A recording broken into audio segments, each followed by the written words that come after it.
Welcome to Nerdist Podcast number 884. Be the envy of your friends and get 100% exclusive crates at lootcrate.com/Nerdist. Enter the code Nerdist to save $3 off any new subscription. July's Loot Crate theme is animation, which is something I am particularly obsessed with. In July's crate, Teenage Mutant Ninja Turtles, Bob's Burgers, Futurama, Rick and Morty. What the F more would you possibly want? Those are all like the best shows. God, Rick and Morty I can't wrap my brain around how much, and Futurama too, about how much I love those shows. Bob Burger's great. Ninja Turtles great. One lucky subscriber is going to win a mega crate of seriously epic proportions. So you have until the 19th at 9 p.m. Pacific to subscribe, receive that month's crate, and when the cutoff happens, it's over. So go to lootcrate.com/Nerdist, enter the promo code Nerdist to save $3 on any new subscription today. Thank you to Loot Crate. What do you got on the Nerdist community corkboard? Evil Overlord Games is releasing their first game on August 17th. It's a free-to-play, choose-your-own-adventure in a shared world. They said it's specifically slow-paced, like Failbetter's Fall in London or Disruptor Beam's Game of Thrones, and it's designed to pull in folks who care about the story content over action. It's an urban fantasy horror game with overtones of conspiracy, and players will choose various paths, and the world will unfold around the choice they make. You can find out more info, see the artwork for the game, and more at eviloverlordgames.com. Sounds Great. like a fun little choose-your-adventure game. Fantastic. And then the second thing is something that's very personal to me. Right now I'm... Animals? Yes, well, I know. I talk about it all the time. But right now I'm fostering a dog. You are? Yes, he's really great. His name is Ringo. How's Ringo doing with Scout? He loves Scout. He wants to play with Scout all the time to the point where Scout's like, I'm tired. Can we stop playing? But then he just goes and takes a nap. But he's a 3.5-year-old pit bull American bulldog mix. He's super adorable. He's like blue and brown brindle. He's a big dog. I mean, he's like Scout's height, but he's 70 pounds. Wow. So he's like a big meatball of a dog. Sure. He's, like I said, he's really sweet, loving, funny, silly. He likes going on walks. His favorite thing is rolling around in the grass. Are you looking for a home for him? Yes. Okay. So we're just fostering him for about another week or so, but that's unfortunately all we can do. He's house trained. He's crate trained. He's really good about eating. Like, he and Scout eat next to each other, and there's no problems. With proper introductions, he can be really great with dogs. Like he's amazing with Scout. He loves to take naps next to her, play with her. He gives her kisses. It's really adorable. So he's just a really great dog. And if anyone is interested in adopting a dog, or you can see pictures of him on my Instagram and my Twitter, which are at KT_money. And if you're interested, just like message me. And I mean, serious and people being interested only, though. I'm such a bad person, Katie. Why? Because I had to fight every urge. When you were like, and he gives Scout kisses, I almost blurted out, 69! Like, she's talking about animals. Well, they sniff each other's butts all the time. So, you know. There's a lot of butt sniffing. A lot of butt sniffing happening in my house That's right where now. the flavor's at. That's where the sacks are. That's where the dog's scent lives. So Yes. that's what they do. But he's a great dog, and I really, like I said, we can only have him for another week, and I just really don't want him to have to go back to the shelter, and so I really want to find a home for him. Yeah, unfortunately, because we have Lydia's cat, so we can't really have a dog here. Yeah, I don't know how he is with cats. He's walked by cats twice now, and it's never just that even Anubis noticed. is not cool with any. Some cats are like, fuck dogs. Yeah, and Anubis is big, and Anubis. I've never seen Anubis. Yeah, he's upstairs right now, but he's like a 30-pound Egyptian Mao. That's insane. Yeah. That's a big cat. He's not all muscle, though, because Egyptian Maos kind of have this flop tummy that sort of waves from side to side when they walk. And when I first saw the cat, I was like, are you sure you're feeding that cat the right amount? And she's like, that's how they're supposed to be. Don't, Yeah, I'm going to have to look this up. Yeah. That's crazy. Yeah, they're just a beautiful, beautiful cat, but he would not be cool with animals. So I hope someone finds a home for Ringo. Yeah, I hope someone wants to adopt him. He's really great. Excellent. So this episode is Tom Holland, who is not just the Amazing Spider-Man, but an amazing Spider-Man. He is an amazing Spider-Man. But Tom is just the sweetest, most charming, incredible, and super talented. And we talk about his lip sync battle performance. Oh, that was And he was great. Billy Elliot, and he did Billy Elliot, and now and when I saw him in Civil War, he was. When you get a new Spider-Man, sometimes you get nervous. Yes. And he instantly squashed any fears that I would have had and was a phenomenal Spider-Man, and I adore him. So Spider-Man Homecoming, of course, is in theaters now. It's great. Go see it. It's doing quite well. Maybe you've already seen it, but if you hadn't, go see it again. This episode also brought to you by Stamps.com. Avoid the hassle of the post office and mail everything from postcards to envelopes to packages, domestic, international, with Stamps.com. that you can buy and print official U.S. postage for any letter, any package, any class of mail, just using your own computer and printer, and you just click print mail, you're done. Stamps.com never closes. 24/7 you can make it happen. You just need your computer. They bring all the services of the U.S. Post Office right to your fingertips. So you can enjoy Stamps.com using a special offer that includes a 4-week trial plus postage and a digital scale without long-term commitments. Go to Stamps.com, click the microphone at the top of the homepage, and type in Nerdist. That's Stamps.com under the promo code Nerdist. Stamps.com. Never go to the post office again. Here's Nerdist Podcast number 884 with Tom Holland. Katie, please roll the Spider-Man. Now entering Nerdist.com.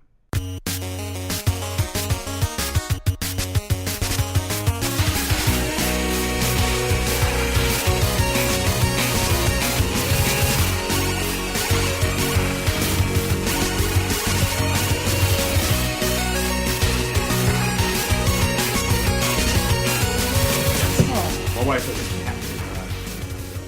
Yeah, you can. I remember the dog from the time I was here once. Not with his cat. Really? This cat doesn't like dogs? It's a 30-pound Egyptian cat. What? And he's... A beast? He's a great cat. I'm not really a cat person, but he's a great cat.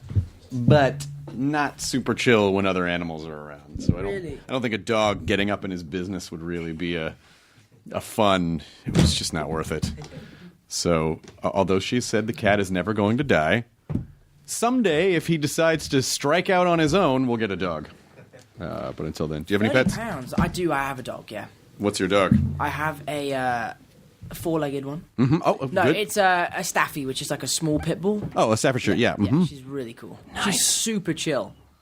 What's her name? Tessa. Like, she goes through phases of almost being too chill. Right. You're like, come on. But then she'll then go through phases of just complete and utter craziness. Do you get to spend time with her now that you've been working so much? Not really, which is a shame. But I see her as much as I can. And the funny thing is she was my dog. Mm-hmm. So I trained her. Yep. To a certain level. Sure. I mean, like, some people would say that she's not very well trained, but she is well trained. And with me, she's really good. Like, she doesn't need a lead. She can heel, sit, lie down, go in her bed, do all of that stuff. She listens to me. But with my family, she just runs amok. She doesn't listen to anyone else.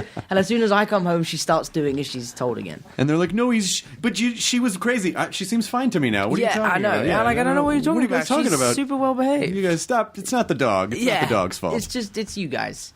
I saw. I got sent this because I buy a lot of my wife and I buy like a lot of weird old horror movie props and stuff and cool animation cells and stuff. So I just got sent this book and just flipped it open to this page, the original Spider-Man series. This This is what your suit could have looked like. For a minute, I actually thought that was my suit. Really? For half a beat, but then I looked at it properly and it's obviously not. It's not. Did you ever see the 70s Spider-Man? I haven't, actually. I haven't. I've seen, actually, a fight scene. The stunt coordinator is a joke. Before, when he showed me the first fight scene of the movie, he showed me something from that clip. Oh, yeah. And, you know, it's one of those things when you first meet someone and you don't know if they're being serious. We just really want to take influence from the 70s show. Yeah, man, it's just like, it's so true. So rich in history. Real. And, it's just real. I didn't know if that was what. Yeah, it was, it only lasted like a season, I think. Really? And I think Stan it may have started with "Listen up, true believers," and then it goes into, but there's no special effects. Yeah, no, my favorite is the reversing. They reverse everything, right? So they cover people in a web, and then they pull it off and reverse it, and it looks like they're being webbed up, or turning the camera sideways and walking up the building. Yeah, it's all that good stuff. It's all that good stuff. How much physically are you in the movie, and how much is CG in the movie? It's very cool, actually. Now with mocap and how good that technology has got, everything you see that's in a Spider-Man suit is me. But it just maybe was shot on a soundstage or was shot in a mocap stage. Oh, wow. Everything has been driven from my movement and my body type and all this physicality that I tried to create. So it's cool. Like, I see things that I don't remember shooting, but I can tell that it's me. Right. I know that that's my body, and I eventually did that somewhere in a mocap stage. I mean, they get you to do 1,000 different moves that they just have for reference, and then they throw them in wherever they can. Oh, got it. So they're basically saying, oh, it almost sounds like doing ADR, make a grunt, flip upside down. Exactly. It's exactly like ADR. They'll be jump off a building in 25 different ways, and you just do it in each way, and then eventually, like, there's one part of the moment of the film where Spider-Man jumps off and webs the Vulture, and that we did not shoot in Atlanta, but we obviously did it in a mocap stage, and it is me jumping off of this thing, but just in reality, I was in a stage in a stupid suit. I mean, on a scaffolding thing. Is there an acting class that can prepare you? I feel like there should be like superhero acting class. There's so many superhero there movies should out. be. It takes a while to get used to, especially like as an actor, your most powerful like weapon is your face. Right? Sure. Because you use your face to emote. Right. As soon as they take away your face, all of a sudden you're like powerless. So I had to try and figure out the best way of like conveying emotion through physicality. I was lucky that I had the expressive eyes. Sure. Because, you know, they kind of aid me in that sense. But obviously on the day, the eyes don't do that. Right. I wish they did. That would be super badass. But I'm sure it would make my costume even more uncomfortable if they did. But no. So I had to try and get used to acting through physicality rather than facial expressions. Right. I mean, I just have to say, because I'm pretty sure I moderated the panel at Comic-Con last year. I know I did. Oh, you did? Yeah. I did, because I had no idea what to expect when I saw the footage. And it just was this really like John Hughesy sort of like teen not a comedy, sort of like a teen comedy, basically. Yeah. And what a great approach, because you know, the last iteration of him was Toby had his version, and then Andrew Garfield's version was a little more like hipster Spider-Man, and it was really nice to see. Oh, is this sort of like fun, dorky Spider-Man? Like, you know, Peter Parker is that. He's a kid. He's a kind of a dorky kid. I think the important thing about that is that we've seen so many different types of superhero movies, but never one like this. You know, right. We've seen billionaires, the god, the scientist, the soldier. We've never really seen what would happen if a kid got those sort of superpowers. So that was the theme that John really tried to drive home. And if you gave a 15-year-old superpowers, they would have the time of their life. Like, it would be amazing. It's every kid's dream to be a superhero.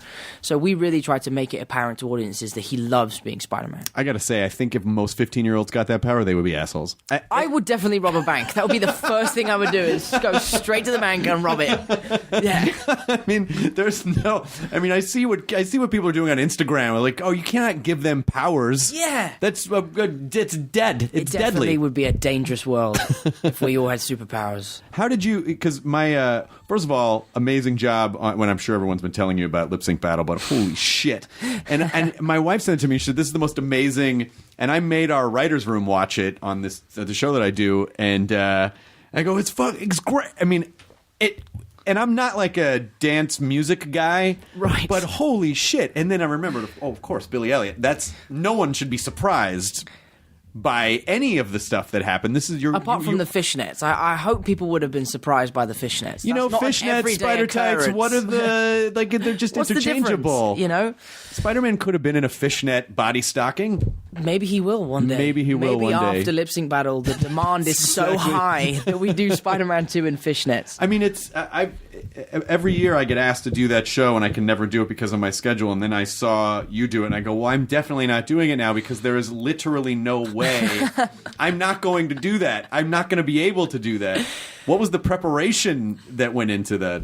That was the most stressful thing I've ever done in my career, hands down. Like, I loved it, and I love performing. Like, I think being on stage is really, like, where I belong. I think that's my calling in life, is being on stage. But that said, I had the most stressful time on the Lip Sync Battle because you're rehearsing these numbers, but they don't know if the music is cleared yet. Like, it could potentially be like, oh, Rihanna said no, you have to choose something else. Right. And I had 3 rehearsals. And you know, you walk into a room with all these professional dancers, and all of a sudden they're like, put on these tights and pretend to be Rihanna. It's a little daunting, you know. Why would we do this for the show? Oh, this isn't for the show. Just put on the tights. Just put on the tights. Yeah. And obviously, like Zendaya, she is a performer. She's a singer and a dancer and stuff. So I knew the competition was real. I knew that this was not going to be an easy feat. So I thought, if I go down the funny route, but also try and incorporate some sort of dancing ability, I'll have a strong enough set that even if I lose, I'll be okay. Right. But she was amazing. I think if it went off like who embodied the character more, she would have won. I just think because I went nuts in mine is why I won. Well, you committed to it. Yeah. And there was never a moment where you were like, isn't this ridiculous? Like, you were in it. Oh, I was. As soon as I got on stage, there was no turning back. It was like he's swatting the water on beat. That's incredible. Oh, it Like, was the best. It was The funny thing is, though, is obviously all the fans in the audience were Zendaya's fans. Right. So she came on stage first, and they were like, yeah, whoa. They all went nuts. And then I came on stage, and they were like, I don't really know who that kid is, but I hope he enjoys his night. And then Singing in the Rain came on, and everyone went, yo! That's a stupid choice. Why would you do Singing in the Rain? That's so boring. But no, it was a lot of fun. So you came from a good place because you came from the underdog place because I no was one expected definitely the anything. underdog, yeah. And then you get to completely blow way past their expectations. Yeah, even my own fans were like, sorry, dude, Zendaya's going to win. She's going to crush you. Did you guys talk about it afterwards at all? Yeah, we did briefly, you know. It was such a crazy whirlwind that day, like the whole day itself. But it was fun. It was a lot of fun. So what does your life look like now? Because this is one of the highest profile things that you can do right now is be a superhero in a movie, specifically a Spider-Man in a movie. And so how has that altered sort of the course of your life since it's all happened? Or are you feeling the effects of it yet? It's been pretty crazy. I've been so sort of focused on work and focused on promoting the movie that I haven't really had a chance to look at my life from like an outside point of view. You know, I think when things die down and the movie has come out is when I'll really notice a change. But right now, I'm just sort of hopping from place to place and meeting people, which is actually really fun. I thought I was going to really have a hard time with it, but I'm really enjoying myself. And it's just crazy that I'm in a Spider-Man movie. You know, when I shot Civil War, it was such a whirlwind and such a quick process that it really didn't feel like I'd shot a movie. Right. You know, I only really wore the Spider-Man suit once or twice. I was always in a mocap suit, and I was acting with tennis balls and stuff, which was all really new to me. So it didn't really feel like I'd done anything. And when that movie came out, it was the first indicator as to, wow, this is really, this is the real deal. And then shooting Spider-Man was a very collaborative process in a sense that I got to work with John very closely, and the writers and the stunt guys and the costumers in every aspect of the movie. So it really feels like I have made this movie, obviously with our team, and the fact that it's coming out is just insane to me. It is, because I imagine you just work in a bubble. Yeah, you just live in this little bubble, and it just so happens that bubble is a Spider-Man movie, and now I've sort of stepped back out of the bubble. I'm like, oh, fuck. Shit, the movie's coming out. Have you seen the whole thing? Have you seen the movie yet, start to finish? I've seen, I think, the final edit. I think there might have been some tweaks since I've seen it. I emailed John with, like, can you take this out? Or can I redo this? And can I do some ADR on this? And he was super accommodating and helped me with everything. But it is amazing. The movie is amazing. And the thing I love about the movie so much is if you took out every Spider-Man aspect, it would still be a great movie. Right. There's still a strong enough high school movie in there that would be a sort of Breakfast Club-esque movie. Sure. But it just so happens to have this crazy epic superhero battle and fights and stuff, which just tips it over the edge. Can you watch your own stuff? Are you good at watching your own stuff without being too hyper-analytical? I actually like watching my own stuff. I feel like you're your toughest critic, so you learn most from yourself in that sense. You know, I know what I like and what I don't like. And actors I look up to, and there are actors that I don't look up to, and I like to try and copy the actors that I look up to. And by watching myself, I can kind of try and see them in what I've done. Yeah. So yeah, I can kind of watch myself, but sometimes I find it a little tricky. Well, it's hard because everyone's got their own baggage. Yeah. Like, oh, I look weird at that angle. But yeah, stuff that obviously. no one else would notice. Exactly, yeah. There's one scene in the film where I guess I just forgot to do an American accent. Like, the whole scene. I was like, oh, I guess I just was tired that day or something. I'm like, hello, Mr. Delmar. Like, what the fuck? Oi, Vulture! Yeah. Whoa, hey, what are you... Hello, Governor. What are you... That's not... Yeah. But they're like, just leave it. It'll be fun. But yeah, it was worrying because I emailed everyone. I was like, oh, I just watched the movie. I love it. It looks great. The scene with Mr. Delmar, we need to ADR that because my accent's like off. And they were like, really? We didn't notice. I was like, no, seriously, it's off. And then we watched it back and all of them were like, how did we miss this? That's like terrible. You know, there is a trend of the Brits coming over and taking superhero roles away Yeah. from hard-working Americans. I think it's because you think we're all so well trained. Right. I think it's because, but I am not well trained. I didn't ever go to my drama school. My attendance was like 2%. So if you think I'm well trained, I'm fooling you all. It's the accent. It doesn't matter. The accent to us, Yeah. it's just we are immediately submissive to it. I think when we broke away a couple of hundred years ago, that there was a weird curse or something that was just ingrained in our DNA. Maybe it was science. Yeah. And so when we hear it, we immediately go, yeah, that guy's way better. It's like hypnotic, maybe. It is a little hypnotic. Yeah. What does our accent sound like to your ears? Work. Sounds like my job. No, I think for us, I think it's easier for us to do an American accent because we have American music everywhere, American movies, American television, whereas you don't have as much English music or English TV or English movies here in America. You wouldn't watch it as much as we watch American stuff. Sure. So from kids, we've been listening to the accent over and over and over again. So it's one of those things that everyone in England can kind of do an American accent. You know? It's a little bit. Sometimes it's a little odd. bit like this. I am from Nebraska. I'm from Newfoundland. I am from Newfoundland. Yeah. Yeah. But when I was growing up, I was obsessed with British culture in a pre-internet era. Yeah. And so I grew up watching Monty Python and just like all these great British comedies and stuff because we didn't have. Our comedies were a little bit different, and we just didn't have access to. You don't even know a world without an internet, I would imagine. I mean, it's.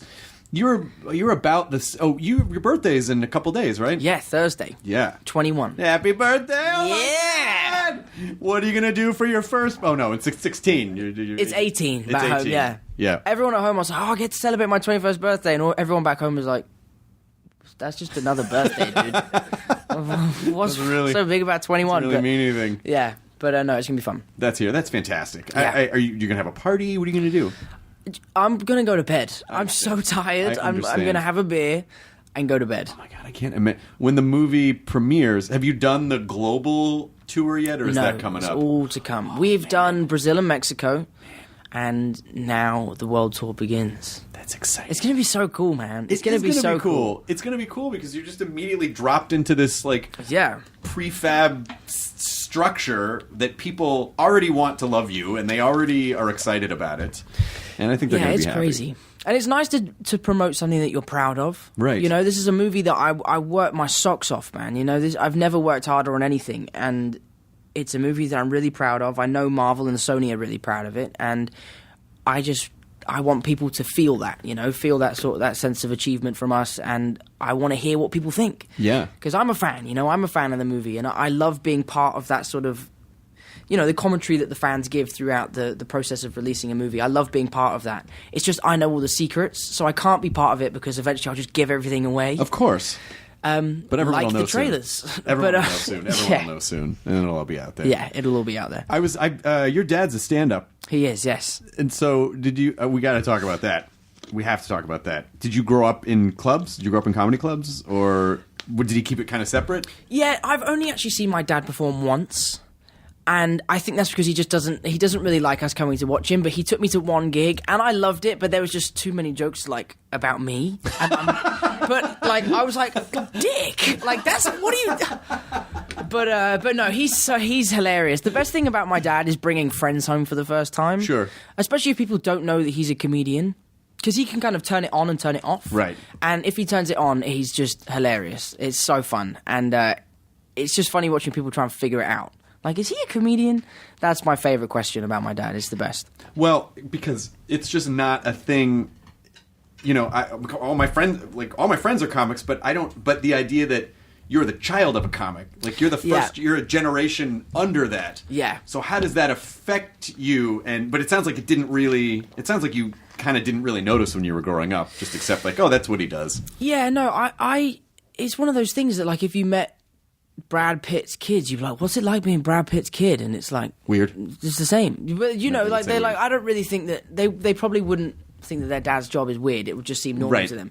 But I remember when I did Billy Elliot, my dad would run through lines with me and just work on timing because comedy is all about timing. Right. Most jokes are found in silence than they are in the actual line, I find. So for me, it was all about finding a joke in the silence, and my dad was the perfect teacher for that. But yeah, so I've been very lucky that I've had him on my side. But it's funny, we do these like Comic-Con events. We did one in Brazil and one in Mexico. And let's say there's 2,000 people in the room. You walk on stage and everything you say, everyone laughs at, right? So I walk off stage like, I am fucking hilarious. Like, I should be a stand-up comic. And I sat down on a plane, was like, maybe I'll try stand-up. Maybe I will, like Donald Glover does it, lots of actors do it. Maybe I will, maybe I'll do stand-up. And then thought about like standing on stage in front of a room of strangers who aren't there to laugh at everything I say. And it terrified me. I think that must be the hardest job in entertainment, is a stand-up comic. Yeah, I had a friend who's was on a. I don't want to out him about it, but he was on a big TV show. I was doing a show. He came and did a set. He killed because everyone loved him, and then so he got bold. Yeah, and he was in Vegas doing something. He was like, I'm gonna go do stand-up because I'm great at it. And it was just a room full of strangers. And then afterwards, he texted me. He was like, Oh, I get it now. It's not fun. Yeah, there's nothing wrong with performing for your crowd, but Yeah, you got to know your audience, man.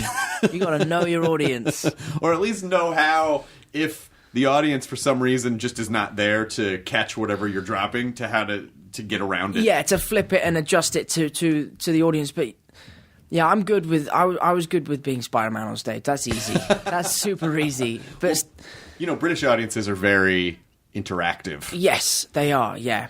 It's. I haven't. Last time I was on stage in London would have been for Billy Elliot. Oh no, maybe it was something at the Brit School.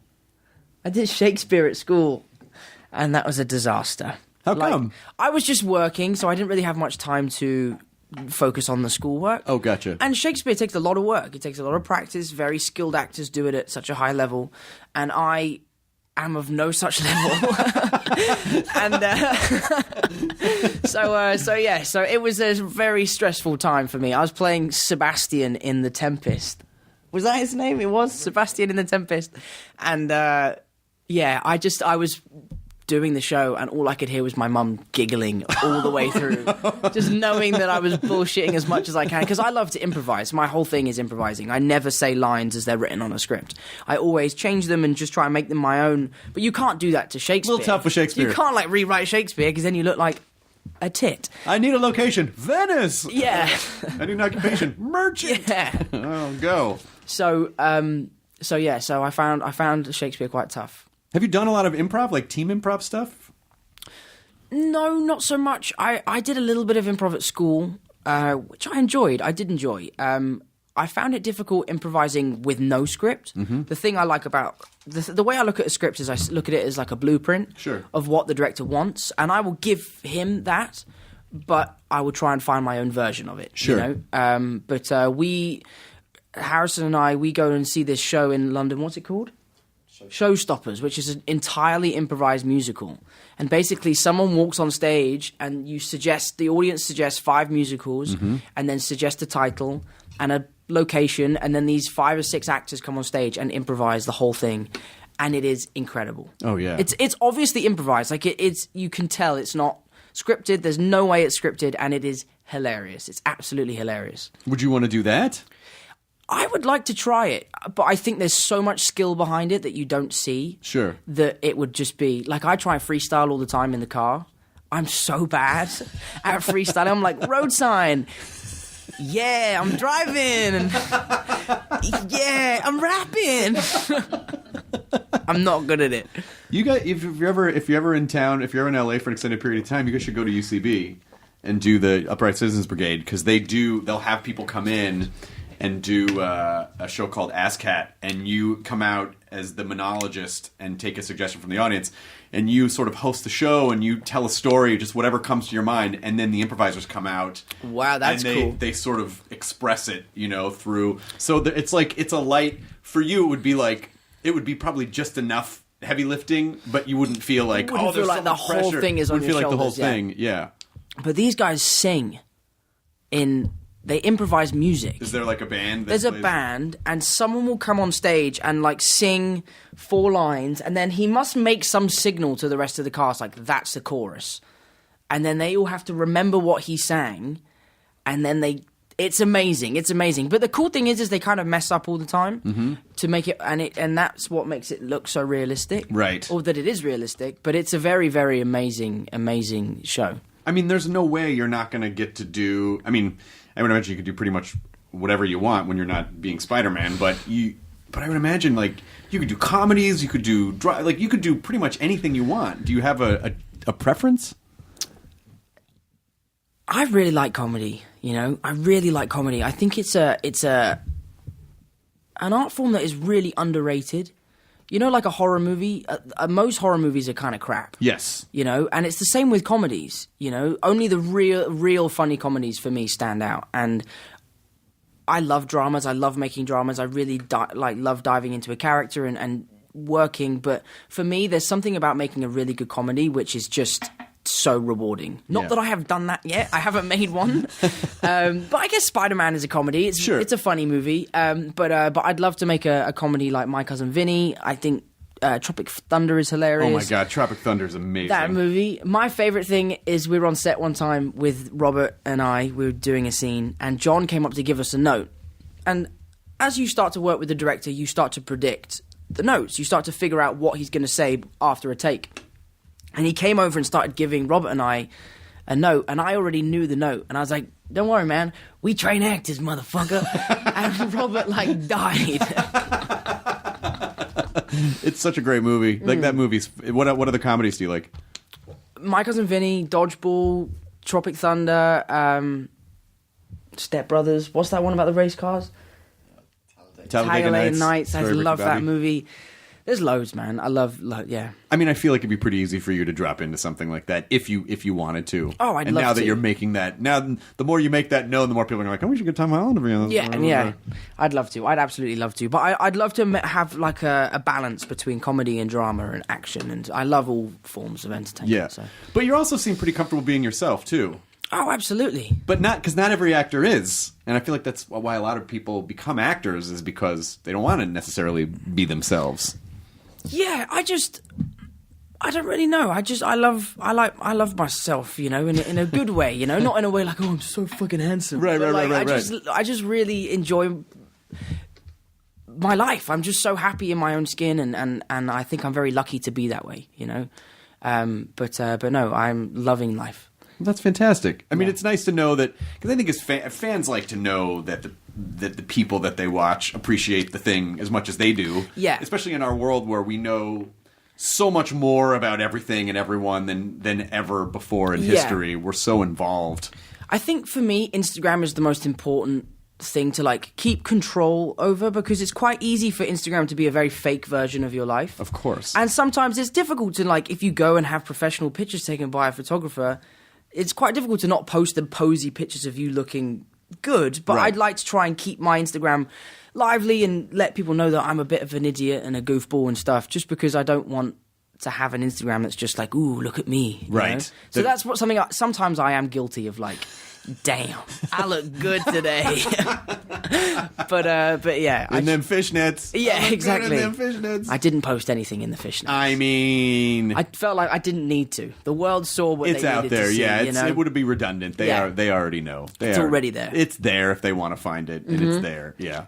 But what are you on Snapchat? Are you on any other platforms? I am on Snapchat, but I can't stand Snapchat. It's the most annoying thing ever. Because the generic Snapchats is what drives me nuts, you know? I'm eating cereal. I don't give a shit. Stop sending me that. They're still doing that there. Because that's when Twitter first started. That was the joke when Twitter started in 2007. Very quickly, people were like, I don't care what you have for breakfast. Yeah, it's just so annoying. Yeah. I mean, yeah, I sometimes I Snapchat occasionally, but I don't like people knowing that I've seen the Snapchat, because sometimes I'll be working and I'll read a text and I'm like, right, I'm going to reply to that later and put it down. Right. But no, I have Instagram. I do have Snapchat, but it's private. I don't use it for any sort of social stuff. I have Twitter, which I'm useless at. I am absolutely useless at Twitter. I never tweet anything. And when I do, I probably spell it wrong.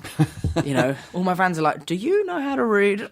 But yeah, no, Instagram is my only real one. I mean, because what's interesting to me is that you are of an age where, you know, since your formidable years, there has been social media, and so it's very much a part of the fabric of how people in your age range communicate. Yeah. And I'm so interested to know, like, what is that?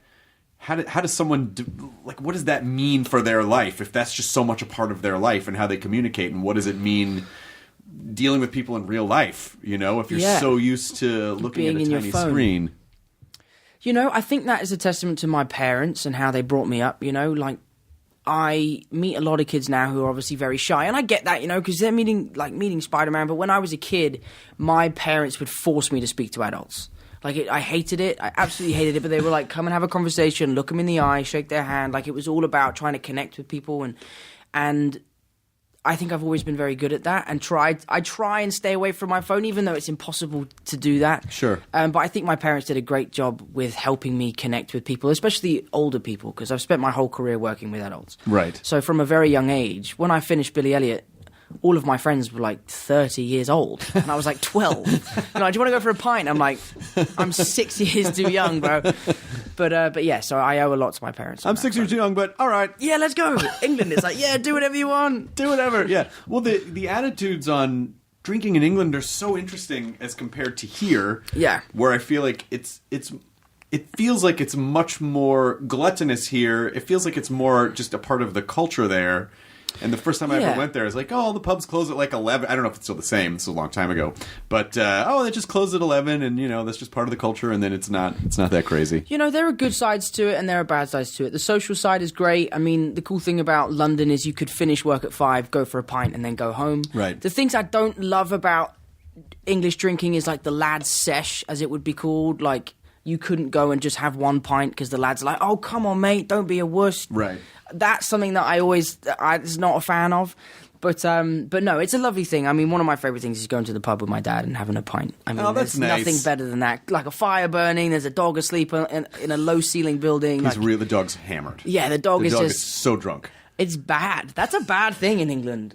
Pubs need to stop doing that. They need to stop getting dogs drunk? Yeah, there's always that one drunk guy who's just always pouring booze in the dog's bowl, Actually, and you're like, don't do that. You're probably right. No, he's fine. Yeah. The dog's fine. Yeah, that is kind of nice to have, like, a neighborhood. I mean, I don't drink anymore, but when I did, that is one of the times where I kind of miss it a little bit. It's like, oh, but it's so romantic in England. It's just so much. Like, that pub's been there longer than our country has existed. Yeah, it's amazing. It's amazing. Old pubs are the best. Yeah. Old pubs are the best. Like ones where you bang your head walking through the door because the store's so low, you know, mind the step. All those ones, they're the best. Do you at some point, do you think you would live, do you live in America or do you live in England? I live in London. You do live in London. Yeah, I'm a London boy. Like, I like the city. London is such a brilliant city. Like, the transport system, the people, the way of life there, I love it. If I was to live in America, I'd probably live in New York. Sure. I love New York. I think it's brilliant. But yeah, I'm sure I'll live here at some point. I love the sunshine here in LA. It's pretty nice. Oh, it's so nice. But you have to drive. Do you drive? I love driving. Oh, good. I love driving. Absolutely love driving. Part of the reason why I love LA so much. Yeah. But yeah, it's great. I mean, I've driven in London before, and I don't recommend terrifying. it. It's not a good. Dude, it's not it's good. so scary. I hadn't passed my driver's test yet, and my parents go to this thing every year called the Daisy Ball, which is a charity event for a charity called Anthony Nolan. And obviously, one year Mum will drive, the next year Dad will drive. So one can drink while they're there, the other one can drink while they're there. Oh, then they rotate every year. Rotate every year, you know. That's you know, marriage. responsible, like, one's a designated driver. So I was going for the first time to the Daisy Ball because I had just turned 18, but I hadn't passed my driver's test. And you have to have an adult with you present while you're driving before you pass your test. Okay. I was like, guys, why don't I just drive? And both of you can drink. And they've never been to the ball with each other when they can both have a drink. So like, okay, sure, great idea. We get into central London at like 5 o'clock in the afternoon. Ooh. I haven't passed my test yet. Like, this is the most terrifying thing I've ever done in my life. But it was fine. I managed to make it safe. And do they get just completely drunk and yell at you as they were driving? No, Dad was fine. Dad was like, he was looking after me. He was okay, yeah. Yeah, your dad's really... So I watched some videos of your dad just to see, you know, because when I saw that he was stand-up, like, oh, I gotta watch his stuff. And he's really funny. He's super funny. And I watched him on a show start to get shit by the presenter. He was like, oh, my son has been cast as Spider-Man. Oh, how does it feel to have your son eclipse your career? And he got really sweet and sincere and said, "Oh, nice. It's like the greatest thing in the world Good. because I love, I want him to be happy." And it was just such a nice moment that he could have shrugged off or been defensive about or been like, turned into a joke. And he was so clearly proud of you in such a real, sincere moment. It was really, really sweet. I wish he was the same on the golf course when I'm beating him. You cocky little shit. No, you want your son to be happy, right? Yeah. Remember that thing you said? Now I'm supposed to be happy. Yeah, no, he's amazing, and he's definitely very proud. And it's a wonderful privilege to have a proud dad. It's a really great thing to have. Yeah. Yeah. You guys play golf a lot? We do, yeah, and it gets very, very heated. It starts off really fun for the first 6 holes. Sure. Then gets a little bit serious for the last 9 holes, and then we don't speak at all for the rest of the game. I understand. It's like serious. We play with we like get in each other's heads. It's a proper mind game. What's the win ratio? Dad's more consistent than I am. He's good at like course management, so he can be like, I'm not going to hit a driver here. I'm going to hit an iron and just lay up. Whereas I'm all about trying to play like Rory McIlroy and hit every green. Of course. And I'm spraying the ball all over the place. So he's more consistent than I am. So he probably does win more than I do. Sure. Yeah. Well, it's funny, we're part of a society called the Stage Golf Society, which is the oldest golf society. No, the second oldest golf society in England. And Laurence Olivier used to be the captain. Oh, jeez. So you can only be a member if you are a performer or in the arts of some sort. And my dad is the youngest person in the thing, and then me. So there's quite a gap between all the people I play golf with. And I was playing about 50? Dad's just turned 50, yeah, Oh, wow. only about 2 weeks ago. And I'm playing golf with this guy, lovely guy, Ronnie, who's an ex-boxer and then became a TV pundit. And he's like, so Tom, what sort of movies have you been making recently?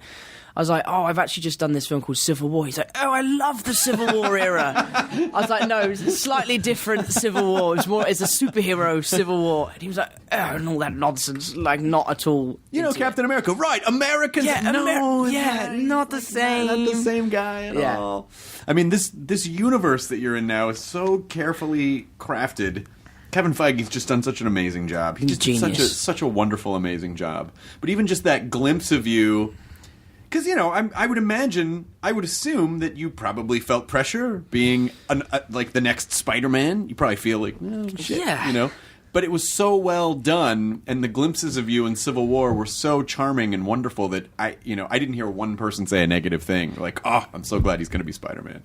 I couldn't believe it. I genuinely couldn't believe it. I knew when we were shooting the movie that we were doing something special and something new, and I knew that people would like it. I just didn't know that they would love it.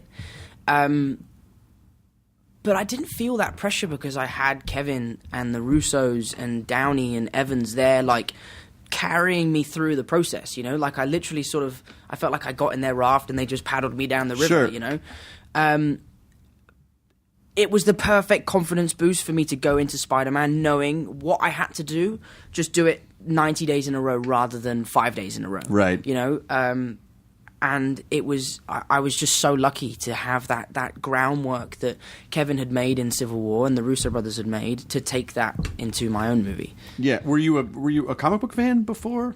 I was always a comic fan. Like I loved all the superheroes. I loved the TV shows, the movies. Like I've seen every Marvel movie countless times, but I had never really got into the actual comics. Sure. Until I got cast and then was mad at myself that I hadn't been reading them my whole life. The Ultimate Spider-Mans were the one that I drew on the most because I felt like they were the most current and the ones that, related to me the most and was definitely the version of Peter Parker that I wanted to bring to the screen. Sure. And do you have a break now, or do you have to immediately go back and work on something else? how do I put this? I have to go back to Avengers. No, we do Spider-Man Press. Then we go to Avengers. Gotcha. Then we go to Tokyo. Okay. For Spider-Man Press. Okay. Then we go to Montreal for Chaos Walking. Wow. Prep. And then we go, where do we go? Somewhere else for more press. Then we go back to Montreal to shoot Chaos Walking. And then we go back to Atlanta to do Avengers. Oh, nice. And then I think that's me done in Avengers after that one. And then the next year is Spider-Man 2, right? Which I think starts shooting in June. Holy shit. Or something like that. And Sony decided to announce that I'm going to be in Uncharted. Yes, I saw that which too. is That's huge. crazy. Did you play? Did you play Uncharted? Yeah, I played Uncharted. It's the best. We played it. Sony were kind enough to give us a PlayStation at the beginning of Spider-Man and gave us Uncharted 4, which I'm not much of a gamer, but we played Uncharted in about a week. We literally wouldn't put it down. They're like, "Can you come to set?" We were like, give us a minute. I have a meeting. I'm just changing. I have a meeting. Changing games." But yeah, no. So it was a crazy conversation between Tom and I was just saying that sometimes I think video games to movies don't work because people have played the games, they don't need to see the movie. Sure. And people who haven't played the games don't get the movie. Right. Uncharted the privilege is that no one's seen the origin story to that movie. So it would be interesting to take the character back and see how he gets to where he is. Yeah. And that was just an idea, like literally a coffee idea. And then the next thing I know, all of my friends were texting me like, "Congratulations, bro. This is amazing. We're so excited for you." I was like, what have I done? Like, what's come out? And I was just lucky enough that it was some cool news like that. Well, that is because I think it can suffer. I think it suffers worse sometimes because when someone reads a book, they have a very specific idea in their head of how the story plays out. They have the movie in their head when they're reading it, and so it can be, it can be a little dissonant when they see the movie version and go, "Well, that's not what I had in my head." But a game, especially a game where you can do a million things in the game. People, they really attach their identity to it, and they find the story. They kind of build the story in their head of how the game is expressed. So, that also seems like sort of daunting, but you don't seem too worried about it at all. No, I think it's something that could be really interesting. I think if you give an audience a finish line, a goal of where the character will eventually get to, that's something interesting and something that hasn't really been done before in that genre. You know? There's still a lot of talks to be had and stuff and discussions to be made, but we'll have to see what happens. I mean, I don't really know what's happening with it, but I'll have to sit down with Tom and see what the plan is. I mean, it's amazing because I don't even have to sit here and give you older person advice of like, enjoy it while it's happening, because someday you don't know, You goddamn kids, youth is wasted on the young. There's no. I'm turning into Stan. Yeah. What an honor it is to meet me, Stan. You're adorable. But the idea that you really do seem to be enjoying this process, and you understand how fun and weird and rare it all is, and that you don't seem to be taking it too seriously. That's so important because you will always look back on this and go, "Holy shit!" My big thing about actors is you can't take yourself seriously because you have such. It's not a serious job. Right. A heart surgeon, a brain surgeon, a politician. Well, maybe not a politician anymore, but those are serious jobs, And if I pretended to be serious, that would be so stupid. Like, I dress up in red and blue tights every day and pretend to be a superhero. Like, that's the most stupid thing I've ever heard. So if I took myself seriously, you just kind of lose perspective of what it is that you're doing and stuff, and that's my pet hate about acting is how people can take it, and we're so revered and so talented. Like I just lie for a living. I just pretend to be other people. I think there isn't enough credit that goes to people like surgeons and engineers and architects and people who have like a real skill, and can do amazing things. Yeah, I'll just stick to my fishnets and stuff like that. What do you like when you start? When do you ever get overwhelmed? And when you do, like, what do you do to sort of unwind and reground and just sort of refocus? Do you know what? One thing I need to not keep doing is I only watch movies I've seen before now, because I have so limited time that I don't want to watch a movie that I haven't seen in case it's bad and I waste my time. So I only watch movies I've already seen that I know I'll enjoy. And that's kind of how I unwind. Just knowing that I've watched something, I'm comfortable watching it, but I need to maybe venture out of that and start watching new movies. Yeah. Well, that's I think when, and listen, you're 20, you don't have to worry about it. You're almost 21, 2 days. It's all downhill from here. It's all downhill. But I think you don't really need to worry about this for a very long time. But I feel like that's when people sort of get stuck in their cul-de-sac, where it's like, no more new stuff. Yeah. No more new stuff. Yeah, I'm good as it is. I'm right good. Now. Yeah. Do you ever watch Rick and Morty? No, I haven't. God damn it! If you like comedy, I feel like Rick and Morty would be way up here. It's animated. I'm gonna write that down. There's 2 seasons of it. You can get it on iTunes. It's on Adult Swim. We're waiting for a 3rd season. But it's Dan Harmon who did Community. It's called Rick and Morty. Rick and Morty. And Justin Roiland is this guy. Justin Roiland created it with Dan Harmon, and it's. I really think Dan created Community, which Donald Glover was on. Yeah, and the Russos directed. And yes, so I think, if just hearing what some of your comedy influences are, the episodes are like 21 minutes long. It's a half-hour animated show. Nice. It's phenomenal. Awesome. Yeah, so just something that... Love it. Can you recommend something that you think that you're into right now that people might like? Ooh, a film I've seen recently that I would recommend. I always recommend Primal Fear, especially for young aspiring actors. Like, I think Edward Norton in that movie is incredible. Right. Even though for the last 2 days I've been confused and telling everyone it's Ed Sheeran. I've been like, you should see Edward Sheeran in this movie. He's incredible. That's why he's incredible. You don't expect it. What can't he do? But yeah, it's Edward Norton, not Ed Sheeran. God, when Ed Sheeran was the Hulk, I mean, so good. He was a red Hulk. Yeah, he was the red. He was the red-headed Hulk. He was the ginger Hulk. Hulk. Yeah, he was the ginger Hulk. Someone needs to make Ginger Hulk, by the way. Yeah, Primal Fear is amazing. There's such a brilliant performance. My Cousin Vinny, if you haven't seen that, Sure, it's a great film. I'm going to watch Shutter Island tonight. Oh, gotcha. Have you seen it before? I have seen it before. You have seen it before. I've seen it a lot, but it's been a while. Now, what do you like about that movie? Because we can talk about it because you've seen it. The end to me always feels a little like, what? Why would they go through all these motions for this fucking guy? Because it's entertainment. I think it's because seriously? I think it's so cool, man. That movie, when the twist happened, I was so mad because I thought they were about to break the case. I thought they were about to figure it out, but I just felt like what you would have to go through just to keep. And it feels like a Groundhog Day situation where it's like, we got to start this fucking play all up over again for this guy. The cool thing is about that movie, though, is it's better the more and more you watch it, because the more and more you watch it, the more and more the story gives itself away. Got it. Like, okay. there's clues throughout the movie that would suggest the twist. All right. And you can slowly start to pick those out as you watch it time and time again. Okay, I'll give it another shot. I mean, it was great. Movie. The whole time, and at the end, it was one of those like, what? Because there was a period of time in movies where it was the sort of M. Night Shyamalan-ing of movies. Yeah. Where it's like, no, you're the ghost, yeah. And like the others did it. Yes. Sixth Sense and then the others, and then that was the one. And so I feel like that as a mechanism, I started to get a little tired of like, oh, God. Yeah, no. So, but this is a fresh perspective. We need more movies like that. We need more movies like that. Wait for Spider-Man Homecoming. It's going to blow your mind. Not a homecoming at all. Do you want to write? Is that something you want to do? Do you want to write your own stuff? I'd like to direct. I don't think I have the patience to write. I've tried to write things. Harrison and I came up with an idea called The Advisor. Is that what we called it? And it was about an agent for crime. All right. Because I have to deal with my agents all the time, and it's a process. You go through making deals, reading scripts, organizing jobs, and I just think that's kind of cool if you had someone like that who just managed criminals. So you would go to him and be like, I need this guy murdered. Watch this when this idea is stolen, by the way. I need this guy murdered, he'd be like, Joey's your man. Pay him this much money, do this. I just think there's something really cool about that. And do you have a title for it? The Advisor. The Advisor. Trademarked to Tom Holland. Don't try and fucking steal my idea.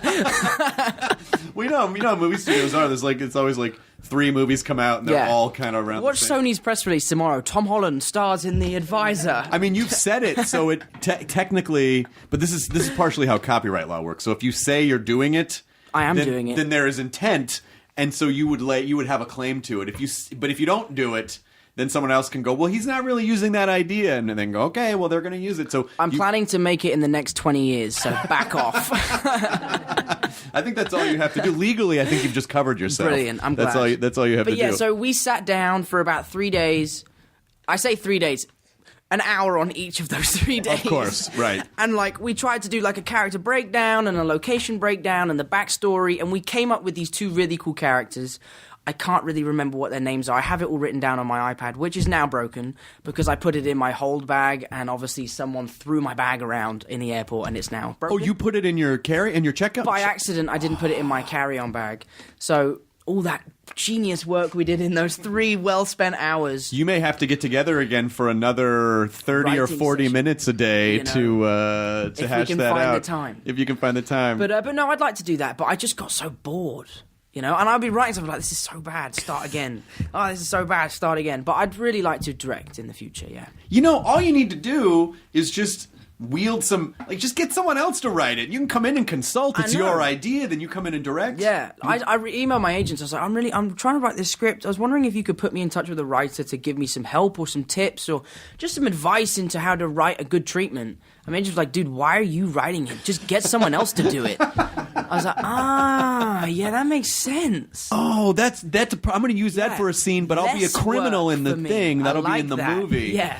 Yeah, but I think what's great about that is that if you say you're going to start working, making a movie takes so fucking long anyway. Oh, it's so crazy. That you might as well just say you're doing it now, and then when it comes out in 10 years, be like, that's how long it takes. Yeah, I mean, I'm busy. Then you'll be on an edit every day for about 10 minutes. You'll be almost 31. You'll be 2 days away from 31, and The Advisor will come out. That would be cool, though. I think it's a really cool title, The Advisor. That's just one of those things that you can just sort of screw around with while you're sitting around. Yeah. Well, the idea for The Advisor is that John Bernthal would play the advisor. I haven't actually spoken to him about it. I'm sure he would John do and it. I are good friends, and I would play the kid who... I'm not going to dive into this story, but it's a really cool story. It actually is kind of badass. I feel like the more you dive into it, the less someone can take it because you've already laid your claim to it. Huh? I couldn't possibly. Right, We'd be here for hours. I tried. No, it's a tough totally one. fine. I know you have to go. You have a million press things to do. So many. I mean, it's exciting that you're going through this, and like I said, I know you're already doing this, but I really hope you enjoy the process of how crazy and weird this whole thing is going to end up becoming. I am. I really am. It's fun. My favorite question I've been asked so far is it fun being Spider-Man? I was like, no. I hate it. It's the worst. Great question. Do you like it? Yeah, like, is it fun? No. I took it because I'm in this really complex form of self-abuse, and I thought it'd be a great way to fuck with myself. Yeah, exactly, yeah. But you also have to be, like, on something like this, you can be loose and fuck around and swear and stuff, but you got to be really careful when you're doing the press junket stuff, because it's a kid's movie. Not only that, but they will try to... Like, their whole thing is just about getting traffic and clickbait shit. Oh, absolutely. And so you could just say one thing sort of sideways, like, Tom Holland says, You know? And the thing I have learned the hard way is print interviews, sarcasm doesn't come across. There's no font or affectation for sarcasm in like, print. I could be like, I hate Jacob, but... Really, I love Jacob. Sure. In print, everyone's like, oh, so they obviously didn't get along. Right. And we were doing an interview, Jacob and I, with some blog in Atlanta, and it was print. And you have to immediately change the way you speak when you're speaking with print interviews. And Jacob was saying all the wrong things. And we were like, Jacob, that's not going to read how you're saying that, dude. And I'm like, yeah, he doesn't really mean that. Like, I was looking at the Marvel publicist, like, cut the interview, stop it. You should just say, like, I think you'd have to say at the end of sentences, I hate Jacob, winky face. Yeah, exactly. Like, you'll have to put emoji, the winky emoji in there. Yeah, no, yeah, so print interviews are the hardest ones. But even the junkets, like the video interviews, it's just like they'll just clip something out of context. Oh, No, yeah. but I didn't mean that. I've been up for like 4 days straight. But that's why they don't do cross coverage on you, I don't think, because then you can't cut from 2 shots. Right. I was thinking about this the other day, because if you did cross coverage, you could splice sentences together. Mm-hmm. But because there's only one camera, if you cut, you would like jerk. Right. Which I was thinking about that the other day. Well, hopefully we don't get to a point where they just start inventing things that you said. They just completely CGI you, you know? Marvel could make Spider-Man 2 without me. It's coming. Like, that whole thing is coming. They have so many scans. I have stood in a thong in front of laser beams so many fucking times. Not even for work, just because... First day on Civil War, I did no shooting. I basically stood on this spinny table in a thong. Like, I thought Spider-Man was going to be, like... heroic and stuff. Like, this is the worst. We'll program that in. Yeah, so Sony have thousands of pictures of me standing in a thong on a turntable, which I'm sure one day will come out. That'll be in something, or you'll be in a video game and go, when did I do that? Like, Yeah, exactly. they already got I you. remember. Yeah, Yeah, got 100%. yeah. Well, it is delightful to talk to you. Do you have any final parting thoughts or words or anything you want to leave everyone with before we release you into the streets of Los Angeles? I think I have to congratulate you guys on the Spider-Man Bruno Mars thing. Oh, yeah. Well, that was Andrew Bowser. That was our... oh, that's right. That was the best piece of promo for the whole movie. Like, I was obsessed with that. Like, I know the words to that more than the Bruno Mars song. That is so fantastic. good. I thought that was so brilliant. The team was so delighted that you embraced it and tweeted it. Oh, and it was yeah. such an honor because you never know. People are like, "What is this?" Yeah, no, it was so like cool and organic and original and like it was great. I sent it to the Sony marketing team and it went around the office like wildfire. It was amazing. Well, thank you. I know the team will be delighted. I can take zero credit for it because they made it, but it's a really nice team of folks, of really smart, cool, nerdy kids, and kids younger than I am, and that stuff like you saying that to them, it just made their year to say like, oh my god, this thing that we made just for fun, was actually embraced. It was so cool. I mean, I used it. I was like, yeah, go check out Spider-Man Homecoming. It's gonna be really fun, guys. Shit, thanks, Nerdist. Well, that's a perfect way to end. Thank you so much. Anyway, thank you so much. That was really fun. Yes, enjoy your burrito, everyone. Now leaving Nerdist.com. Enjoy your burrito. This episode of the Nerdist Podcast is brought to you by Backblaze, unlimited cloud backup for Macs and PCs. Check it out for yourself. Visit backblaze.com/Nerdist so Backblaze knows where you came from and continue to support the show. That's backblaze.com/Nerdist to receive a fully featured 15-day free trial.